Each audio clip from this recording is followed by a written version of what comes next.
Welcome back to another episode of Rock Boys Football Dill in classic Sherrone Moore fashion. It sounds like Michigan is gearing up to make another run on the recruiting trail. Now, why I say classic Sherrone Moore fashion, let's backtrack to what we saw 12 months ago.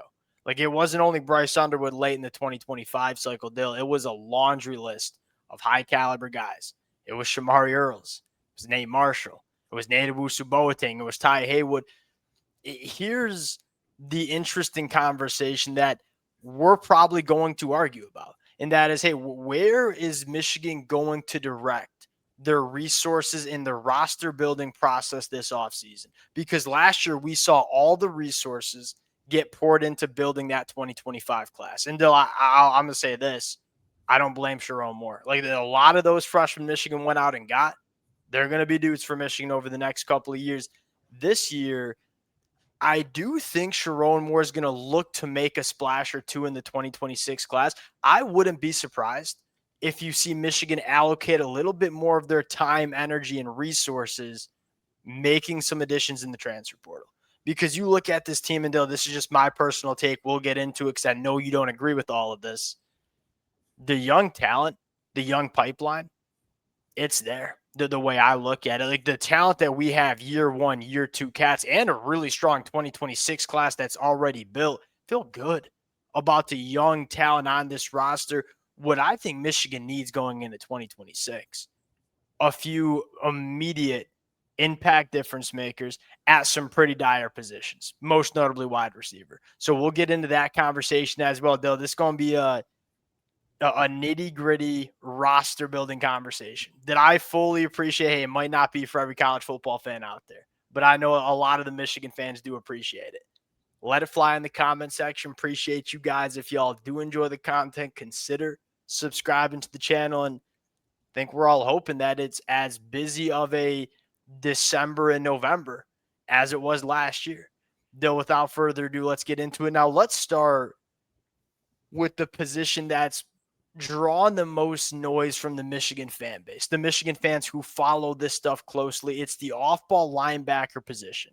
You have Markel Dabney currently committed, who is a little bit of a project, right? He's a guy that played a lot of safety that's coming down to play off-ball linebacker. We're not going to be a year one, year two guy, at least the way I look at it. Sounds like Michigan's turning it up for two different names. Now, the most notable one is Aiden Reeder, three-star linebacker from the state of Ohio who just decommitted from Wisconsin, and we might be breaking down that commitment pretty damn soon. Now, the other name, a new offer, I believe, as of today, three-star linebacker Marcus Jennings, in-state kid at Cass Tech and Dill. I'll put you on the spot right here. I apologize for the long intro. Between Aiden Reeder and Marcus Jennings, because the vibe I get is Michigan probably only takes one. Who would you rather go with?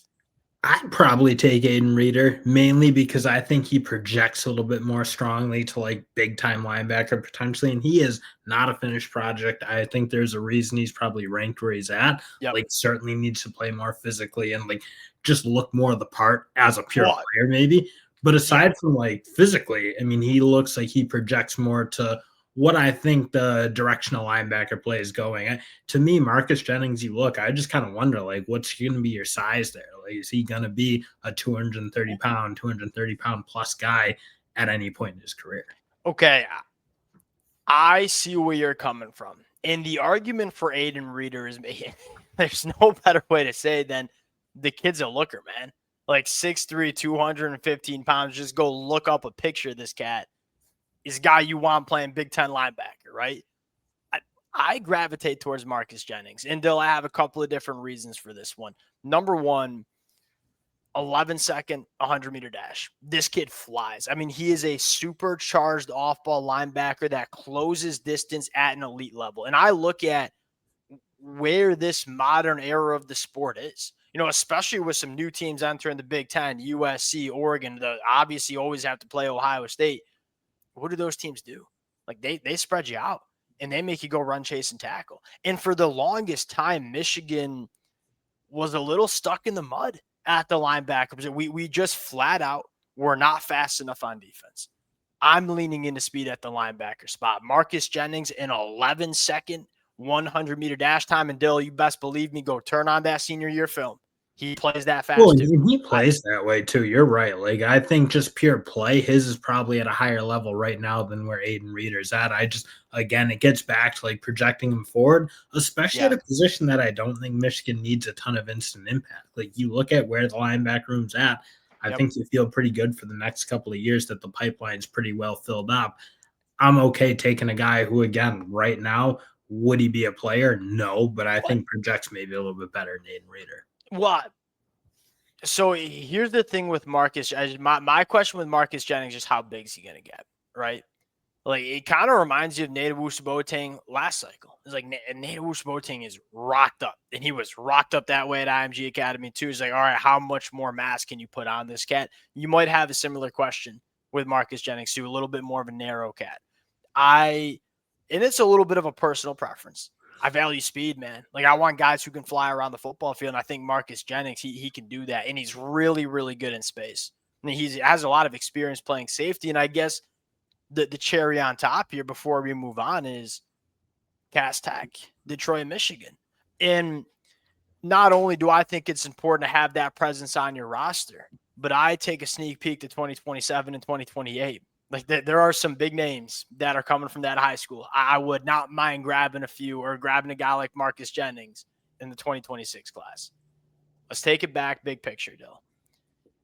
Here's where Michigan sits right now. The names that are highlighted in red are currently committed. The other names in black are the guys that Michigan is trying to go after. If there was one name you could choose from that you could go to commit to Michigan, kind of polish off this 2026 class, what name would that be? It'd probably be Havan Finney, and I It don't has like to be. Havan Finney, but it'd honestly be any of the corners to me. This is where I kind of would be interested in where Michigan's thought process is a little bit. This is another position, frankly, maybe in a similar conversation like the linebacker spot. Do you need an instant impact, like big No. time hit? Like Savion Hyder at running back, I think we all knew that needed to be landed because he was a guy like that's a position that needs to be a little bit filled up, if you will, a guy for the future. Savion Hyder, again, he felt like a huge one. Like Zion Robinson, Travis Johnson, those felt like really, really big targets. Yeah. I do wonder, like, I think they certainly need to land a cornerback. To me, I think you always want complete high school classes. So one or two in this cycle, I almost feel like is mandatory. I do wonder, though, do you need to be big game hunting in the way it feels like Michigan is at that spot? Like For a gal like Havan Finney? it feels like every guy they're targeting is a top 100, like big time recruit. Good. That's the way Michigan should be recruiting, in my opinion. Now, here's the other thing. Havan Finney's a dog, in my opinion. You go take a look at this kid and be like, that's an NFL dude. 6'2", buck 80, 10.8 in the 100-meter dash. Like just an athletic profile box checker. And that's a story worth monitoring. That is the way Michigan's going, man. Like we are betting on athletes. Are you big? Can you run? Are you long? We'll make you a good football player. Not I like that. That's what we did with Shamari Earls. That's what we did with Elijah Dotson last class. And I'm kind of with you. I don't know if it's a massive need because you have 3 freshman cornerback on your roster right now that you think are going to be guys for And you. that's where you get in when you talk about like resource allocation. Like there's certain spots that I think like, yeah, the pipeline wasn't exactly there. You Yeah. needed some big time guys. I do look, cornerback doesn't exactly feel like that position to me because of how strong it was last year and how many names. And like, again, even a guy like Jaden Sanders, who maybe didn't carry the huge weight in recruiting rankings, he's playing like a guy who should have probably been a top 100 kid. That's what he looks like right now. So to So me, I wonder, do you need to go out and like pull the biggest corner in the country, like pull that type of guy? I think I see where you're going from. You just say, hey, maybe a little bit more of a developmental cat. Get him in. You don't need to play him right away. I see where you're going. I don't mind splurging on a guy like Havan Finney because I want as many high caliber dudes in that room as possible. Because again, once you like look at what is Michigan's goal every single year? It's like beat Ohio State, win Big Ten championships, win national championships. In order to do that, like Ohio State's gonna have 5-star wide receivers for the foreseeable future, right? Oregon as well, probably USC too, unless Brian Hartline leaves. Now, what I'm saying though, you get me off track here. We got to have guys that can deal with those kind of wide receivers. Put as many of those guys in the room as you can. Now, here's the question I want to ask you more. Do you think we see a less aggressive of an approach from Sherrone Moore recruiting the high school ranks this class. And what I mean by that is, we feel pretty dang good about the 2025 class that has been, 2026 class that has been built. Do you think Sherrone Moore turns that aggression towards the transfer portal? Because when I look at it, it's kind of how I think it should look. Because Well, again, I think they're going to close hard because I think one thing that I don't think Michigan's going to be in a position is needing a ton of portal guys. I think you need like maybe two. Like, I don't know what position outside of wide receiver do you really need to be hyper aggressive in? Like maybe a reserve depth defensive lineman. I Like think there are there's a some few. spots that I look at, but I don't know that Michigan needs to be hyper aggressive. I think they need to be ultra aggressive for wide receivers. I think we all kind of know that. Yeah, Aside from that, though, I still kind of like the idea of finishing really strong and like kind of pushing I towards that top 5 level class. I guess the reason I bring it up is it felt like Michigan was so damn aggressive last class closing in 2025. And let's just say Well, it and out. I do wonder, like, what would have been Michigan selling for wide receivers aside from money? Like, okay, if you're just like looking at pure value, how would have you attracted a Mario Craver type player to Michigan? It would have had to just been a gross amount of money. Because again, there was Yeah. nothing to sell at that point in terms of what that passing attack was, especially when you compare what they were coming off of in 2020. I think that's fair. Like I think all of us Michigan fans 12 months ago knew it was going to be hard to sell a transfer portal wide receiver to come to Ann Arbor after what we put out on the football field in 2024. Going to be easier this year, right? Because not That's only what can I'm we kind of sell, thinking. Like you again, you get aggressive, but you get aggressive in the like general landscape. You don't need to be overly aggressive because you're really not yeah, selling anything I, aside I from. guess here's my vibe. And again, I don't have insider access to how much resources Michigan has and where they're getting put. As an outsider looking in, somebody who follows it pretty closely, it felt like Michigan kind of didn't really leave any bullets in the chamber to address the transfer portal, right? I mean, like Donovan McCulley was a nice addition. Like Anthony Simpson from UMass, like was that really going to solve Michigan's wide receiver problems immediately in 20? Really It is wasn't, right? So it felt like, and I don't blame Sherrone Moore for doing it because you built a class in 2025 that you think in 2026 and in 2027 you can win with. That's important, right? That's how you start it. Got to build a foundation. To me, this offseason, it's a little bit more about like filling in the cracks. And we have a well because he's ginormous got to win. I mean, that's the big thing. yeah, Like throwing more right yeah, now in that's a 26, he's got to win, and it's got to probably look better than what it does right now. Like being in these tight games against Michigan yeah. State, Purdue, where it doesn't feel like you're beating the wheels off them in the way that you should, frankly. Yep. Yeah, this has to look different in 26. I think everyone kind of knew in 20 or 20 And or that's 25 why I think you different see years. Michigan. That's why I think you see Michigan get aggressive in the portal this year. Uh, No doubt, Sherrone Moore and that coaching staff feels a little bit of pressure too, in terms of They should. we have to address the concerns. And here's you mentioned Mario Craver. Like Texas A&M is the perfect example, man. They had a young quarterback in 2024, did some good things, but it was inconsistent, and that kind of cost them a chance to compete in the college football playoffs. You brought in two guys, right? Mario Craver, Casey Concepcion. It's not like Texas A&M went and spent a ton of money on 20 different players in the portal, and it was targeted around two different guys. Revolutionized that football team in 2026. I mean, 2025. Yeah.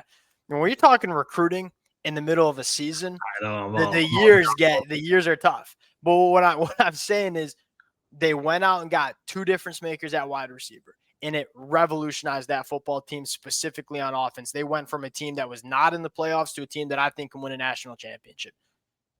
You kind of hope Michigan follows the same path.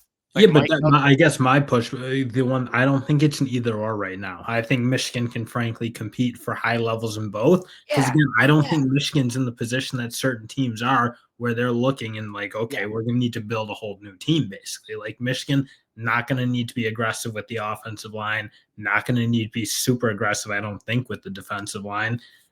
Like there's some positions, yeah. Again, wideouts one, like you wonder Wideout. maybe. I mean, wideout's priority number one, and maybe like a depth piece, so like a Trey Williams, Demond Payne in the middle of that defensive line. Maybe a cornerback, depending on Zeke Berry and Jair Hill. If they both leave, maybe you want to get a veteran guy in there. But you're right. It's not like we need 20 different guys. but And we they need don't need to be like the stars of the class. Like they can be depth pieces. They can just be like outside of wide receiver. yeah, no, wide receivers. I better see a hammer because if And that I guess doesn't happen, I'll be that's what I'm trying to say, I guess, is that I don't want Michigan to push their chips in for Deuce Geralds or Havon Finney at the expense of a difference maker portal wide receiver. would agree with And, that. and to be honest, quite frankly, I think it needs to be two. Like I think Andrew Marsh is a guy. I think Jamar Browder has a chance to be a guy. Like that are really the only two wide receivers that I have confidence can be difference makers for And Michigan even next Jamar Browder, like how much do you year. really believe Yeah, next year? agreed. Like, who knows? Agreed. It's really Andrew Marsh, right? Yeah, there's one guy. So you need and if you can execute that, whew, like this team can be really good. And I just saw, I don't know, just kind of getting off topic now. Just to like open it up. Michigan fans talking over a cup of coffee, eh?